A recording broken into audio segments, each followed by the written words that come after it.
بسم اللہ الرحمن الرحیم۔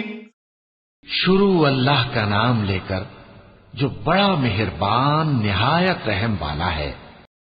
ألم تر كيف فعل ربك بأصحاب الفيل ألم يجعل كيدهم في تضليل وأرسل عليهم طيرا أبابيل ترميهم بحجارة من سجيل فجعلهم كعصف مأكول۔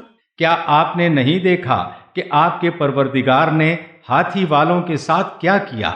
کیا ان کا داؤ غلط نہیں کیا اور ان پر جھنڈ کے جھنڈ اڑتے جانور یعنی پرند بھیجے جو ان پر کنکر سے پتھر پھینکتے تھے، سو ان کو ایسا کر دیا جیسا کھایا ہوا بھس۔ صدق اللہ